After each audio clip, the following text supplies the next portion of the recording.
My fellow Americans, not long ago I received a letter from a woman in the Midwest.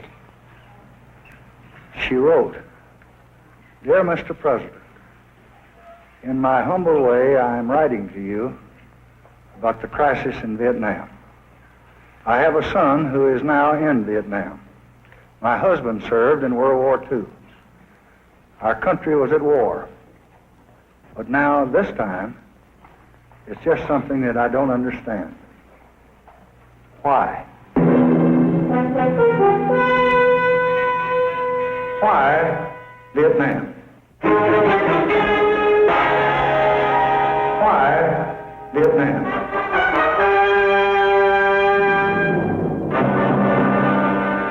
Why Vietnam?"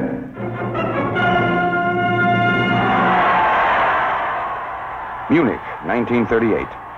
German Chancellor Adolf Hitler arrives for a conference to be held here with British Prime Minister Neville Chamberlain.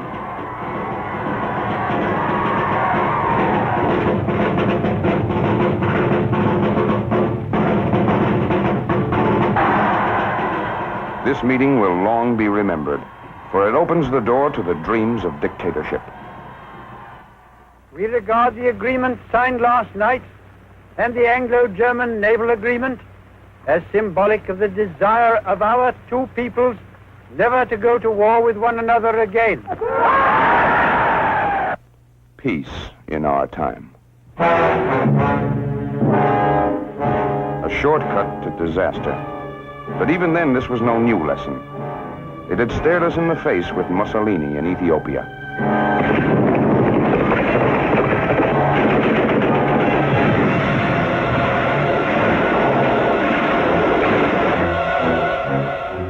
Ethiopia's emperor, Haile Selassie, made his protest to the League of Nations, but nothing was done. We'd also seen the Anschluss in Austria, and nothing was done. Then in 1950,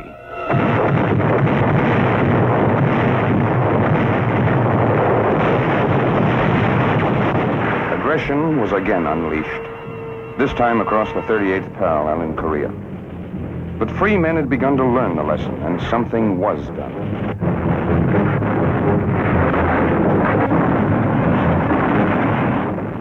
The lesson had been learned, and President Johnson had phrased its meaning well.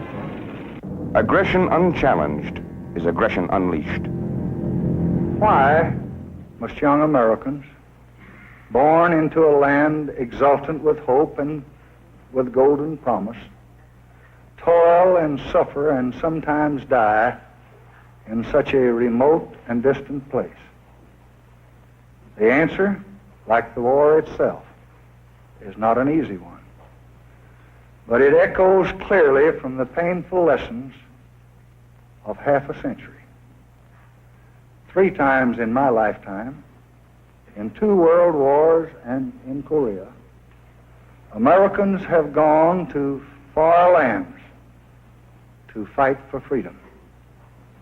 We have learned at a terrible and a brutal cost that retreat does not bring safety, and weakness does not bring peace. And it is this lesson that has brought us to Vietnam.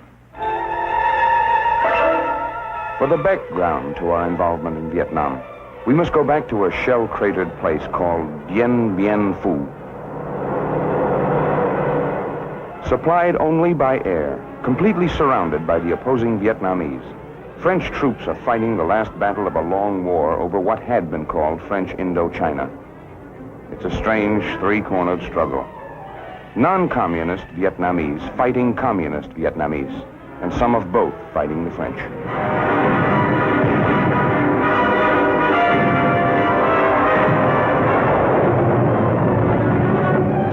By 1954, the inevitability of French defeat has become clear.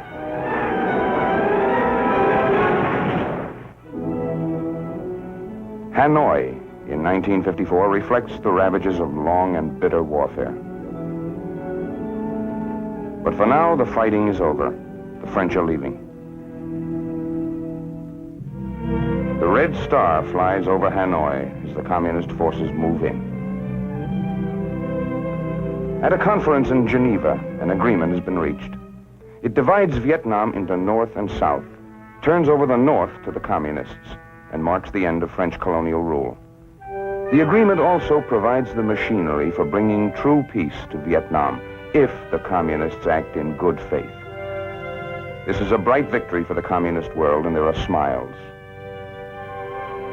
But not on the faces of the more than 1 million Vietnamese who desert their homes and flee southward rather than live under a communist regime. From then to now, the basic story of United States help to Vietnam is simple. The communists have steadily increased their pressure on South Vietnam. South Vietnam has asked for greater support to resist that pressure and has received it. So increasing communist aggression has called forth increases in the scope of United States counteraction. But United States policy has remained the same. We are committed to helping a free people defend their sovereignty. Let us trace the history of that commitment.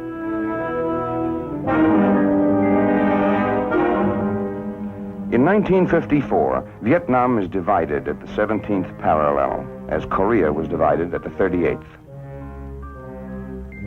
She faces the future with an imaginary line running from border to border, symbolizing a separation which is far from imaginary. In the north, Ho Chi Minh, communist leader of North Vietnam, plays the kindly, smiling grandfather. But behind the smile is a mind which is planning a reign of terror in South Vietnam, in which children and adults alike will be the victims. In South Vietnam, peace brings a fresh beginning. The people set about building new homes, new hopes. Free elections are held in the South alone when it becomes clear that the communist regime in the North has no intention of permitting genuinely free elections in its half of the country.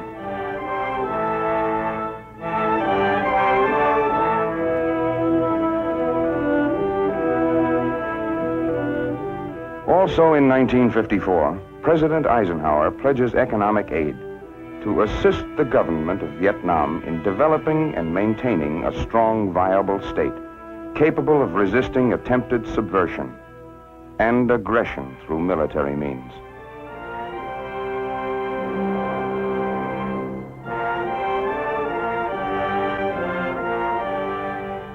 Land reforms redistribute farmlands in the South so that farmers own their fields and reap for themselves the fruit of their toil. With American economic aid, the South begins to prosper, and the hopes of the people are for peace. These hopes, shared by so many in Southeast Asia, are reinforced in Manila when in 1955, the United States and others signed the Southeast Asia Collective Defense Treaty, forming SEATO and guaranteeing the mutual security of Southeast Asia from armed aggression. But even as the people of the South build, North Vietnam is creating in their villages political action centers with trained agitators infiltrated from the North, often in the guise of refugees. The communist plan also includes acts of terror and subversion to disrupt the legitimate government.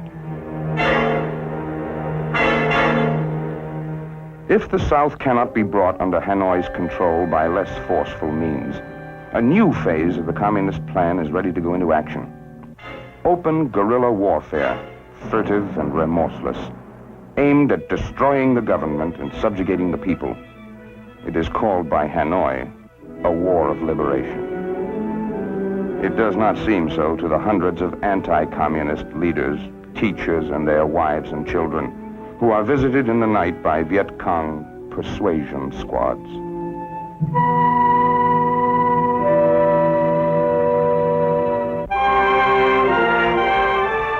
This is the prize the communists are after. South Vietnam, rich in rice, and standing at the gateway to the rice-rich nations of Cambodia, Laos, Thailand, Burma, and East Pakistan. And the Asian communists have said, a grain of rice is worth a drop of blood.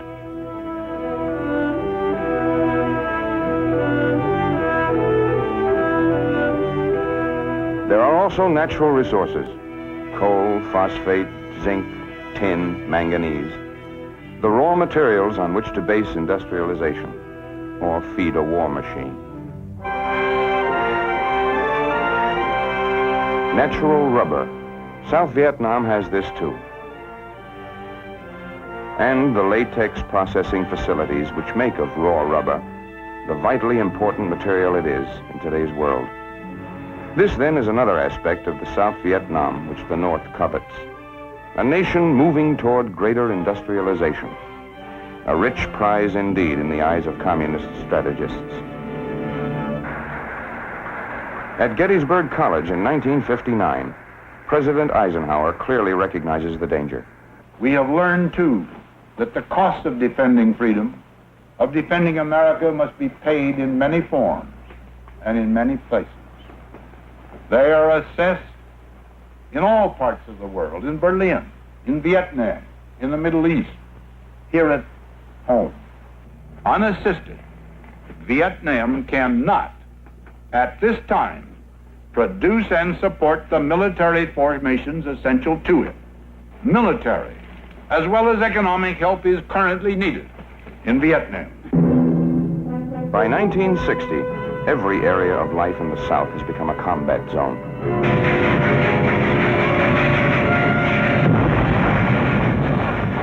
This is a different kind of war. There are no marching armies or solemn declarations. But this is really war. It is guided by North Vietnam, and it is spurred by Communist China. Its goal is to conquer the South and to extend the Asiatic dominion of communism. And there are great stakes in the balance. No people see this more clearly than the embattled, hard-pressed Vietnamese.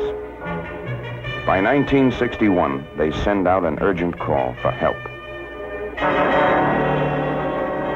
The answer to that call is prompt in arriving.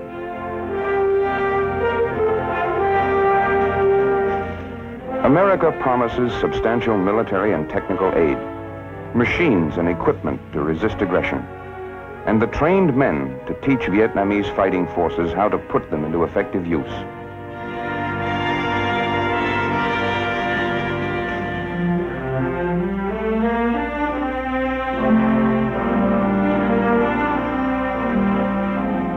The American advisors are specialists, highly trained and motivated, often able to speak to trainees in their own language.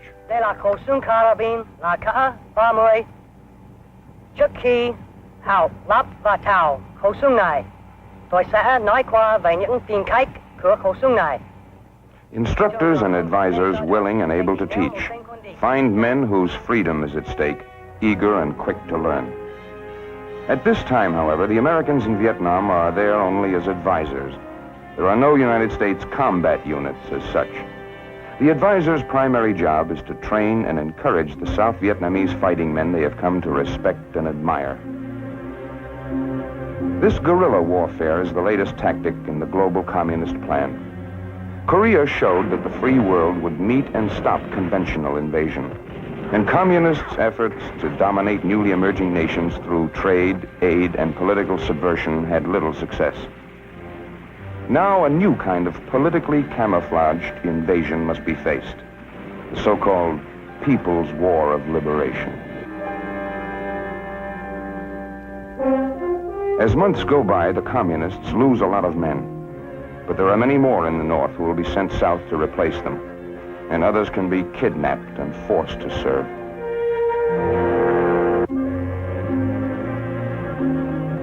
Meantime, in addition to training Vietnamese fighting men, American advisor teams are working constantly to help relieve the human suffering of remote villages.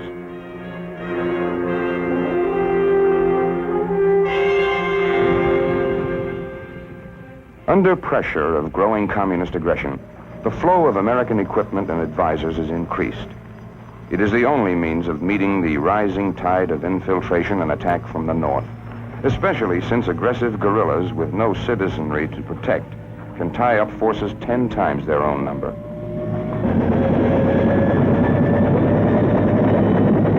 Superior equipment and mobility are used to full advantage to carry the fight to the enemy, swiftly, wherever his presence becomes known.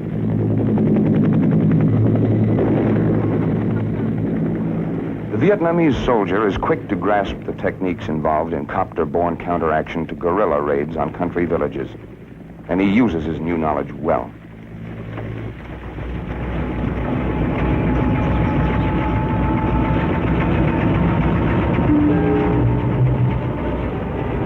Even with superior equipment, however, this is a difficult war to prosecute. There are no front lines here. The war is everywhere, against an enemy that is seldom clearly seen. In these scenes of casualty evacuation, the enemy is not far away, certainly within shouting distance. The enemy is not seen, but American and Vietnamese fighting men bear on their bodies the painful evidence that he is still here, still determined, still deadly.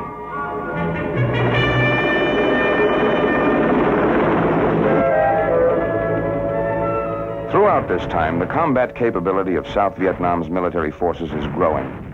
American advisors work to bring the level of training and combat readiness of these forces as high as possible. But as North Vietnam continues to send in fresh cadres, there is a growing need in South Vietnam for fighting men. The losses suffered by the South in combat are cruelly heavy for a nation whose population is no larger than that of New York State.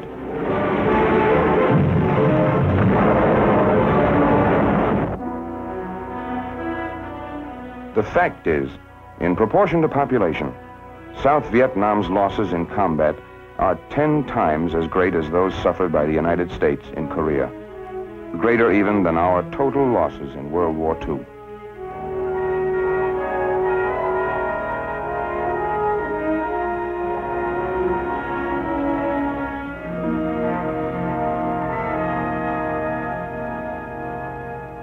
Then in August of 1964, the Communists again enlarged the scope of the conflict.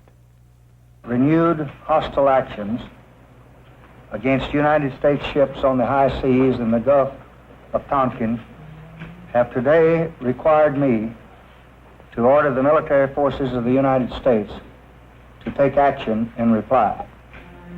That reply is being given as I speak to you tonight.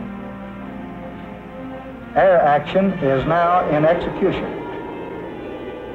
against certain supporting facilities in North Vietnam which have been used in these hostile operations. Never until now have American men and machines struck directly at communist North Vietnam. Later in August, Secretary of Defense McNamara sets the record straight. We wish to emphasize we seek no wider war. Our response will depend upon the action of the aggressors, in this case, the North Vietnamese. The key to the situation remains the cessation of infiltration from the north into the south.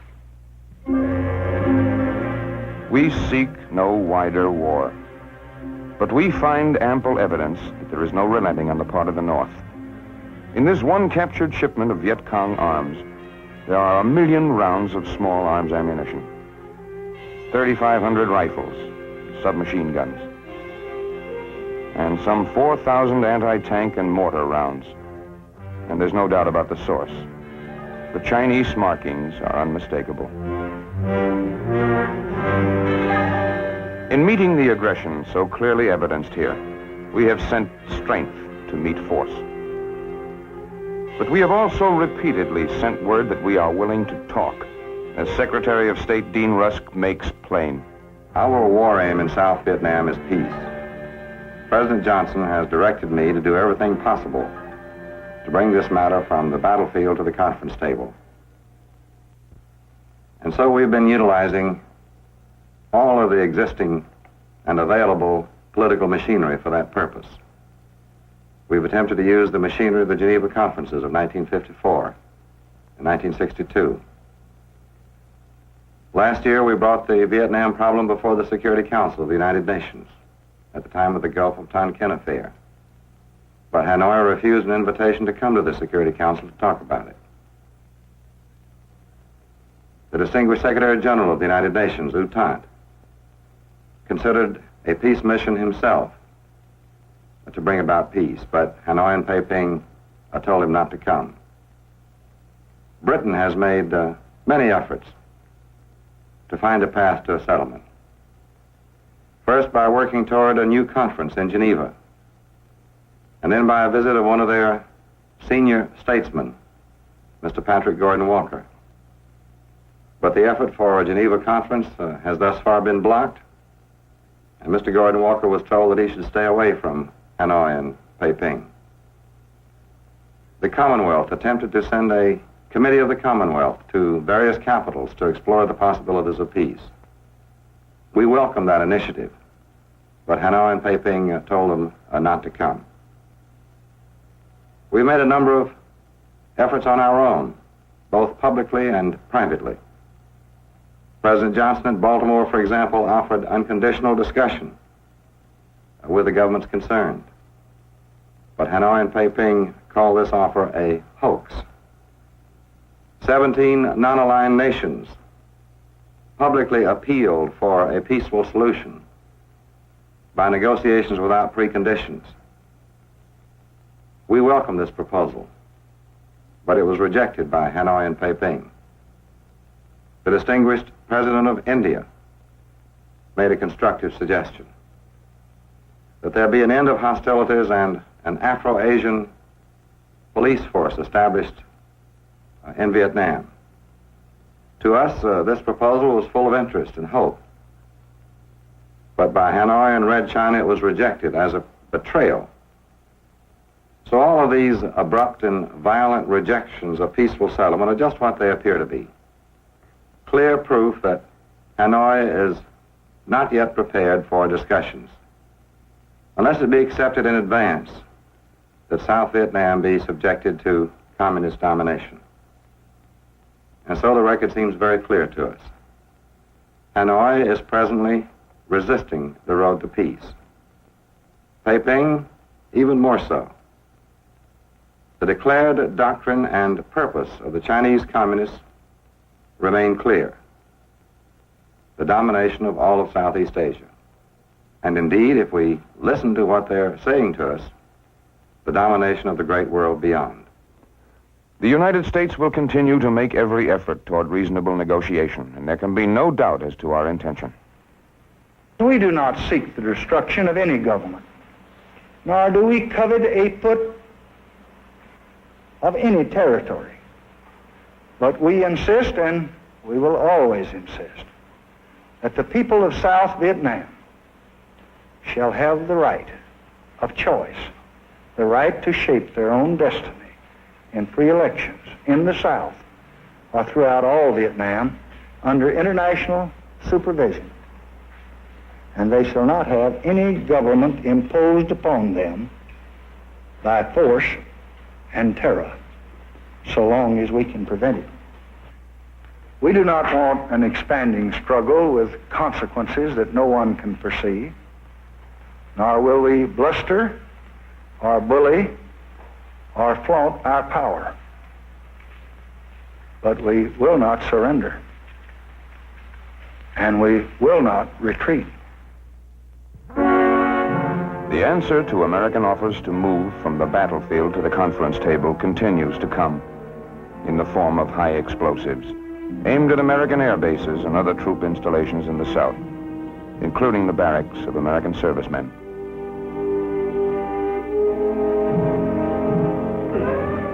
But in this war against people, the high explosives are not only aimed at men who bear arms.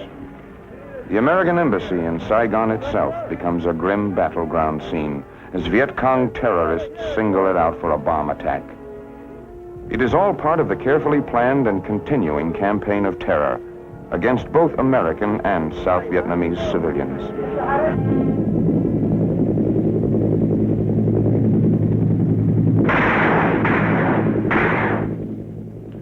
Increasingly now, Americans are functioning directly in the fight for freedom in this far, foreign corner of the earth.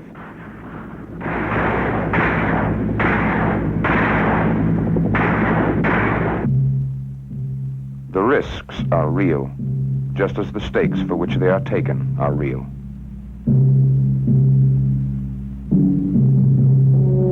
But Americans risk, and sometimes give, all that they have, half a world away from home, because they know that once again, half a world away has become our front door. If freedom is to survive in any American hometown, it must be preserved in such places as South Vietnam. And as President Johnson has pointed out, it is up to us.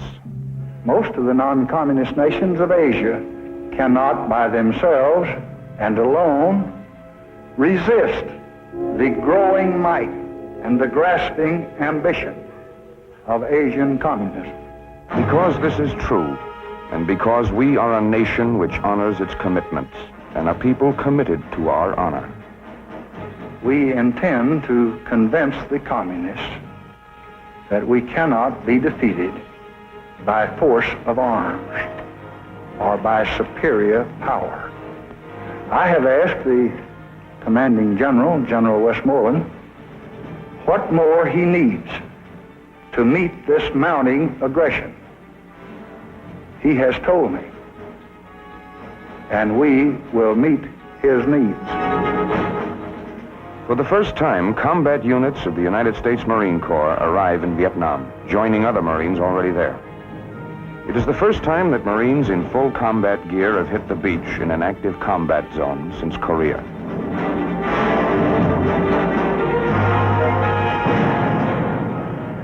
Army combat units also arrive, and the message of their presence on Vietnamese soil is plain. Whatever the present or future needs of the fight for freedom in Vietnam, they will be met.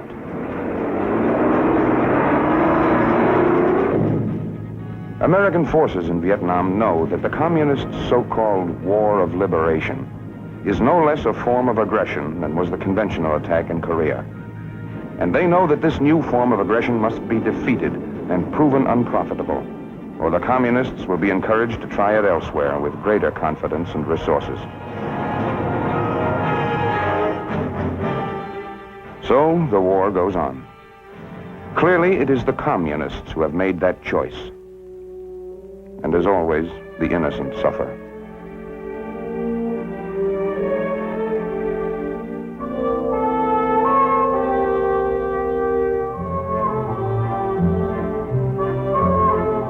For the children of Vietnam and of all Southeast Asia, the future is in the balance.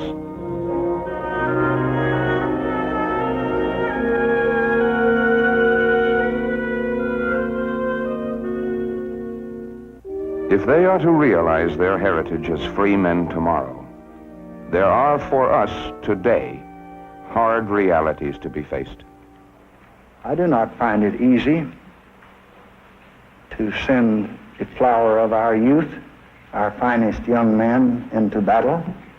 I have seen them in 1,000 streets of 100 towns in every state in this union, working and laughing and building and filled with hope and life.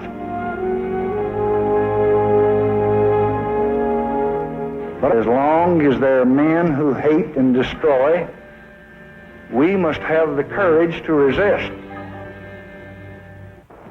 We did not choose to be the guardians at the gate, but there is no one else. Nor would surrender in Vietnam bring peace, because we learned from Hitler at Munich that success only feeds the appetite of aggression. Moreover, we were in Vietnam to fulfill one of the most solemn pledges of the American nation.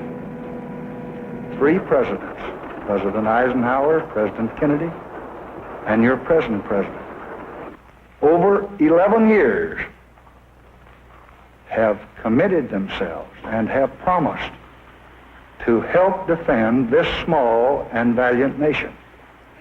Strengthened by that promise, The people of South Vietnam have fought for many long years. Thousands of them have died. Thousands more have been crippled and scarred by war. And we just cannot now dishonor our word or abandon our commitments or leave those who believed us and who trusted us to the terror and repression and murder that would follow. This then, my fellow Americans, is why we're in Vietnam.